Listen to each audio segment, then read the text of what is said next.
대기업 시청자, 대창 주주 여러분들 반갑습니다. 자, 대창 관련해서 여러분들이 투자하시면서 알고 계셔야 되는 이슈와 정보들 전달하는 멘토 이진욱입니다. 자, 오늘도 이 구리 관련 테마가 상승이 많이 나오고 있습니다. 그래서 이 구리 가격에 대한 선물 가격도 상승을 했고요. 무엇보다 이 모건 스탠리가 이 제2의 석유가 구리다, 뭐 이런 또 발언이 있습니다. 전반적으로 어떤 이슈들이 있었는지, 그리고 이 이슈들을 어떤 식으로 해석을 하면 좋을지에 대한 부분들 오늘 하나하나 살펴볼 거고요. 그리고 지금 이제 이 구리 가격도 그렇고, 뭐 물론 대창은 아니지만 이 구리 대장주들의 가격도 그렇고 전반적으로 많이 고가 랠리를 하고 있는 상태죠. 그래서 이제는 뭐 호재도 좋기는 하지만 이 리스크도 함께 체크해야 될 때라고 저는 점점 생각이 듭니다. 그래서 여러분들이 투자하실 때 알고 계셔야 되는 사항들 제가 다 전달해 드릴 수 있도록 오늘 하겠습니다. 자, 구리 가격 먼저 함께 체크해 보도록 하겠습니다. 자, 어제 이제 구리 선물 가격이 좀 상승이 나왔습니다. 그리고 이제 이 구리 가격 상승과 더불어서 뉴스도 몇 가지가 나왔어요. 그래서 뉴스는 잠시 뒤에 살펴보도록 하겠고요. 그래서 구리 가격 상승에 따라서 어제 뭐 이구산업이라든지 풍산, 대창, 서원, 국유신동 우리 구리 관련주들이 시간 내로 조금 상승이 나왔고 오늘 26일자 정규장에서도 상승이 나오고 있습니다. 그래서 뭐 제가 한두 달 전부터 계속해서 말씀을 드리고 있지만 이 구리 가격 상승에 따라서 이 구리 관련주들이 동행을 하기 때문에 이 구리 가격을 살펴보는 것이 중요하다라고 설명을 드렸었고, 제가 이 박스권을 돌파하는 4달러 이 시점부터 계속해서 설명을 드리고 있죠. 아무래도 이 첨단 산업, AI, 전기차로 갈수록 이 구리의 소비량이 증가할 수밖에 없고, 그리고 최근에는 구리가 감산하고 있다는 소식까지 알려지고 있기 때문에 우리가 이거는 단기적으로 볼 게 아니라 중장기적으로 상승할 확률이 높다라고도 설명드렸습니다. 자, 그리고 또 설명드렸던 포인트가, 자, 22년도에 원자재 가격이 최고점을 찍었던 시점까지 여기 가격까지 오게 된다라고 하면 한 차례 더 구리 가격이 구리 관련주들이 큰 상승이 나올 수 있다라까지 설명을 드렸었죠. 진짜 여기에서부터 그때 계속해서 설명을 드렸는데 진짜 여기까지 왔습니다. 그래서 구리 가격 같은 경우에는 사실상 이 추세가 점점 더 가팔라지고 있는 것을 우리가 확인해 볼 수가 있죠. 그래서 이 상승 추세만 사실 안 깬다라고 하면 이 구리 관련주들도 계속해서 뭐 상승이 나올 수 있지 않겠나 이렇게 보고 있습니다. 일단은 대부분 아실 테지만 이 구리가 지금 현재 주목을 받고 있는 이유가 여러분들 뭡니까? 이 AI가 그리고 이 반도체라던가 그 다음에 2차전지 자, 이런 첨단 산업으로 가면 갈수록 뭐가 대두가 있습니까? 뭐가 대두가 되고 있습니까? 전력 인프라가 대두가 되고 있습니다. 즉 전력 소비량이 굉장히 증가할 것이다라는 전망인데, 여기에서 지금 여러 가지 테마가 나오고 있고 시장을 주도를 하고 있는 상황이죠. 그래서 차트를 보면서 같이 한번 볼까요?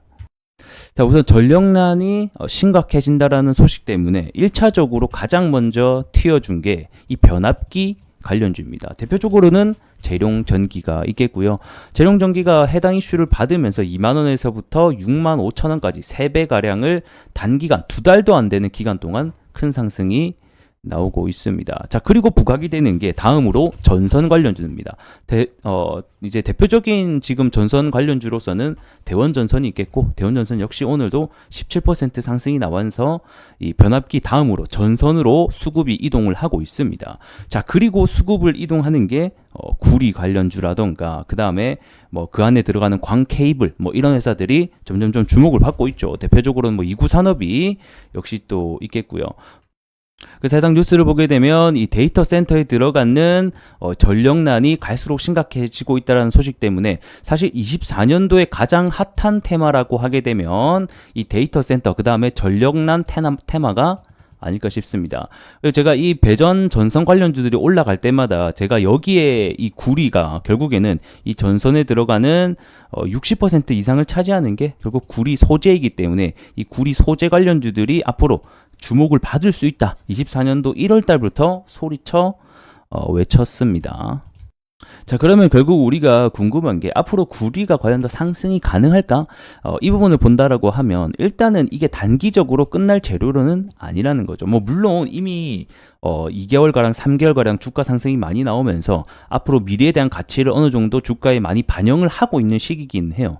하지만 여전히 아직까지는 시장의 핫한 이슈로 존재를 하고 있는 상황이고, 그래서 어제 이 구리 가격 상승이 원인을 보게 되면 몇 가지 뉴스가 나왔는데 그중 하나가 결국 구리가 뭐 21세기 석유다 뭐 이런 얘기도 나오게 되면서 구리 상승 가격을 한층 더 업그레이드 시키게 되는 계기가 됐습니다. 자, 이 골드만삭스에 따르면 이 구리 부족을 해결하려면 10년 동안 206조 원, 아주 큰 이 숫자인 것을 볼 수가 있죠.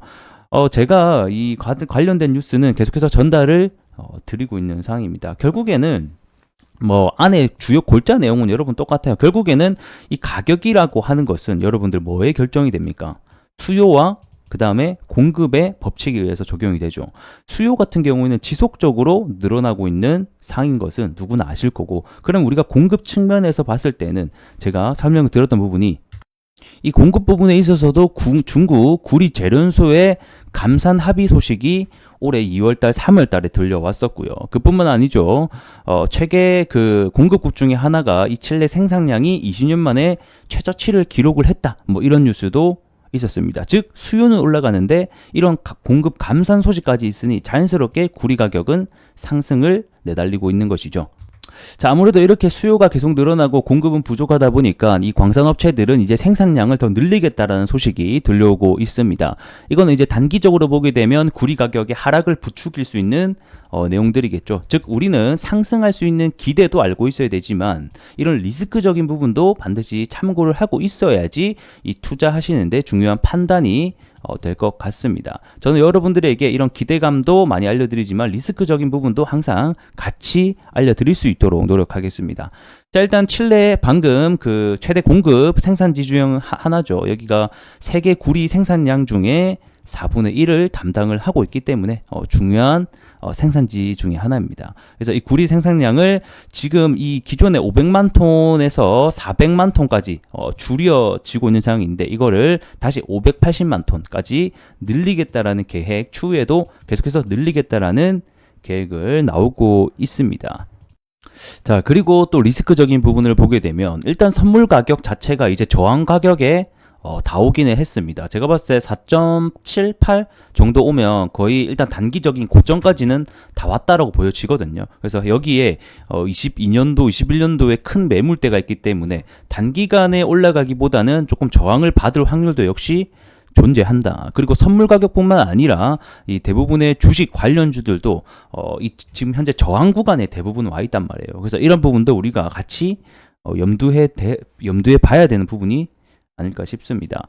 자, 그리고 또 하나 우리가 리스크적으로 체크해 볼 수 있는 게 지금 이 구리 가격이 수요가 올라감에 따라서 이 대체재가 조금씩 이야기들이 나오고 있습니다. 그래서 뭐 최근에는 이 그린 리소스라고 해서 이 회사가 있거든요. 이 회사가 이제 구리 대체재인 그 초전도 선재라고 해서 이거를 또 개발했다라는 소식 때문에 한 차례 주가 상승이 나왔었는데, 하지만 아직까지 우리가 이게 위협적인 요소가 안 된다라는 것은 뭐 물론 시간이 지나가지고 이게 양산에 이제 들어가게 되고 하면 뭐 위협을 받을 수는 있겠지만 현재까지는 상용화가 이제 되고 있는 시점인데 대량 생산이 안 된다라는 거예요. 대량 생산.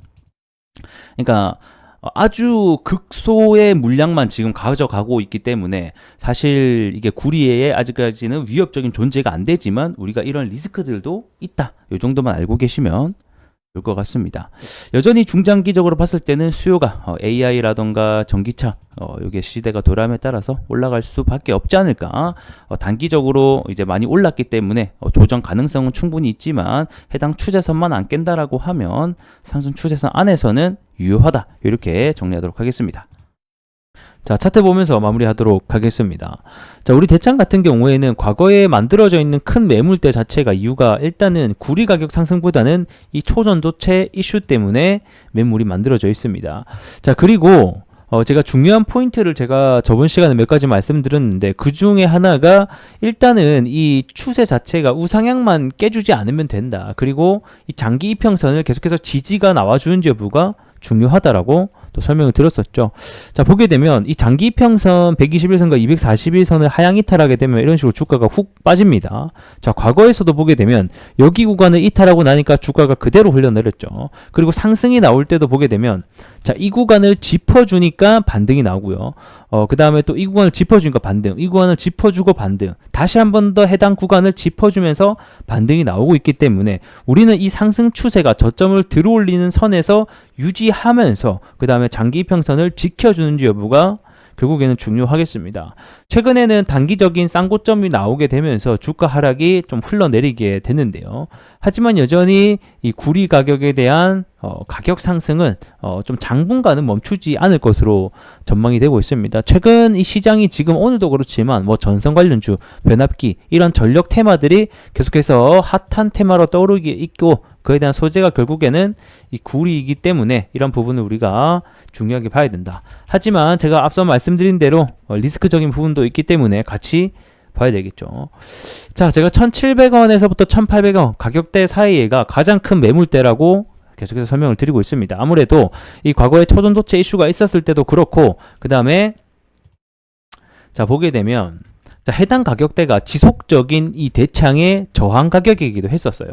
저항을 뚫고 나서는 지지 가격이고요. 그래서 아주 중요한 가격대가 해당 부근이기 때문에 최근에도 저항 그리고 저항을 받는 모습을 볼 수가 있죠.